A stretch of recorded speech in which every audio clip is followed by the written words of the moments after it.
Akashbani Imphal Moirangthem Ibehaibi pau pajari ahanbada maruiba pau. International Human Rights Day ngasi Manipuri su tongan ba sangstan singna chinduna pangthokli. Ani suba sangai gi numit ngasi Bishnupur jila gi Kaibul Lamjau makha lekai da pangthokli. Assam gi Paschim Boragaon da lupa koti 1.3 lakh butaru changna nauna saba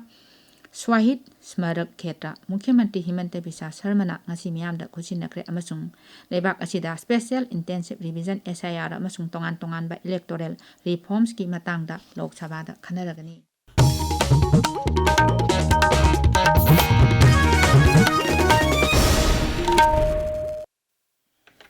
Miyuibagi hakku khongaunaba amadi masigi matangda miyamda hena mamutana khanganaba pangthokpa malengi International Human Rights Day ngasi pangthoknari raija asida su tongan ba sangstan singna sinduna numit asi pangthokli palan thorom asigi kumsi chei hiramdi Human Rights Our Everyday Essential haibasini mudra tare suba malengi miyuibagi hakki numit palangi mapung oiba thorom Manipur Human Rights Commission sinduna Imphal gi Hotel Classic Grande da hoju pangthokli thorom asida commission asigi acting chairperson Kangjam Khagendra Singh Commission asigi hani acting chairperson Singh Yambem Laba Khaide Mani amadi commission asigi hani member Ngangbam Nongyai saruk yari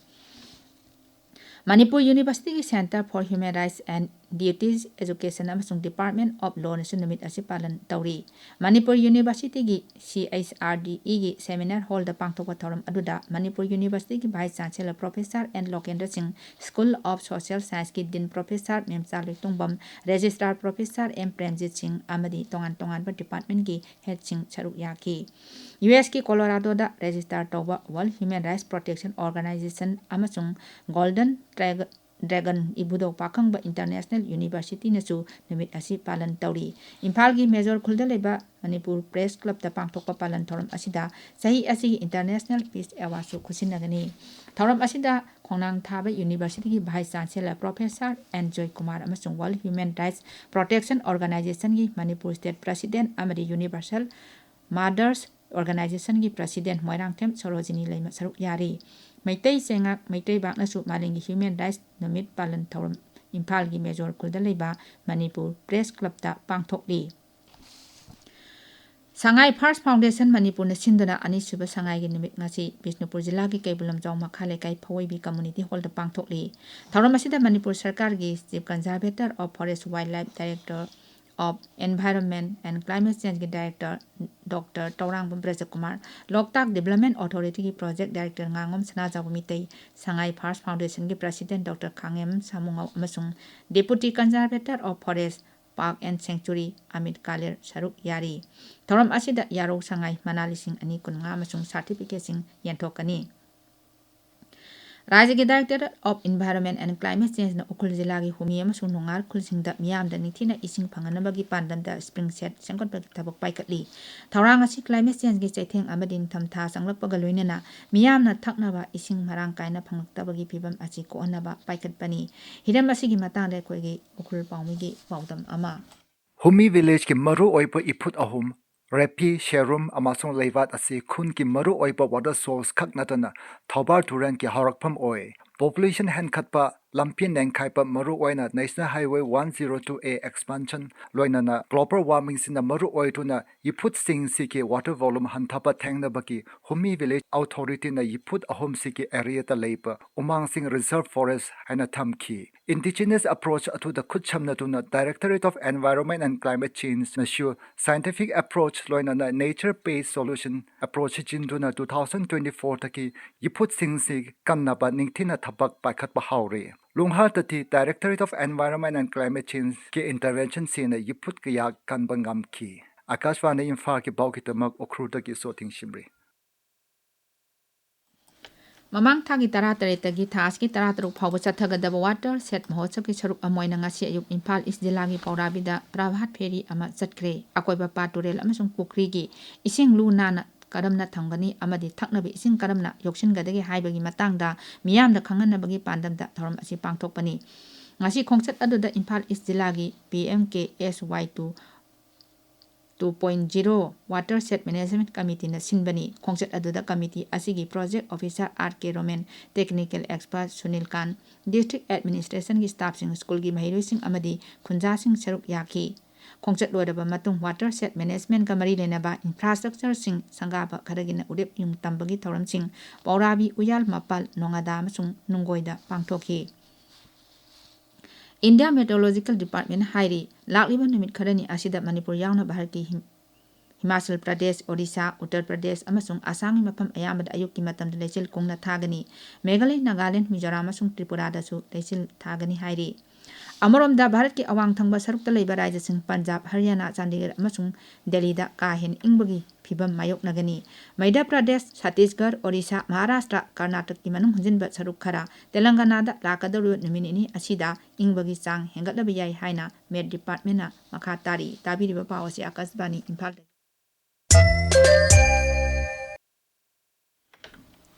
Lising ama samapan humudra mapandagi lising ama samapan marpumanga phawa Assam da mitop jangba yaroi haibagi khongjangda miyamna haurakpa ihau amadi lising ama samapan marpumanga gi August 15 Assam Accord sahi tawkibagi khongjangda laikhidraba mihoi chanipan yakai henbada Shraddhanjali katpa Swahis Smarak Khetra ngasi Assam gi Mukhyamantri Himanta Biswa Sharmana miyamda kusinakre Assam gi Paschim Boragaon da nongna sabning chingkubam asida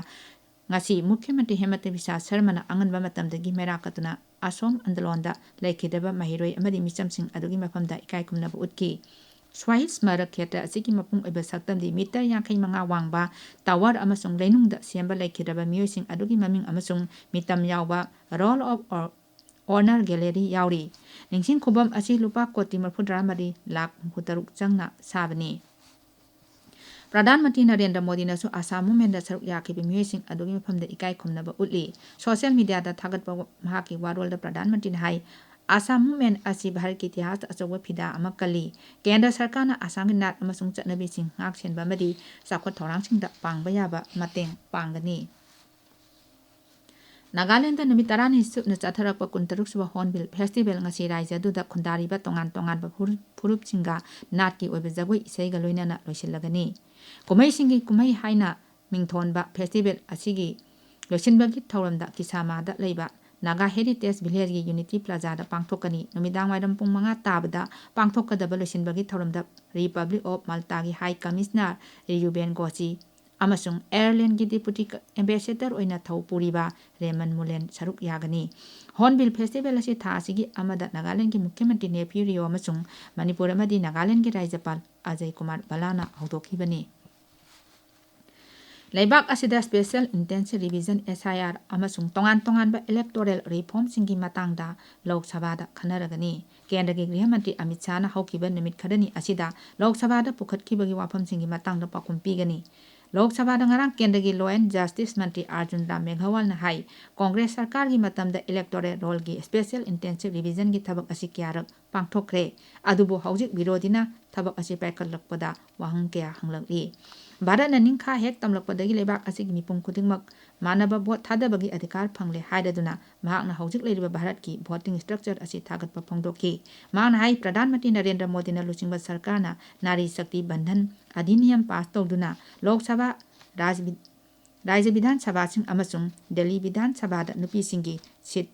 saruk ahum thokpagi ama reserve tongna hotnari Dr. B.R. Ambedkar na thamlamba wakhalon gi matung ina leibak asida mikal pangthoktuna lakpani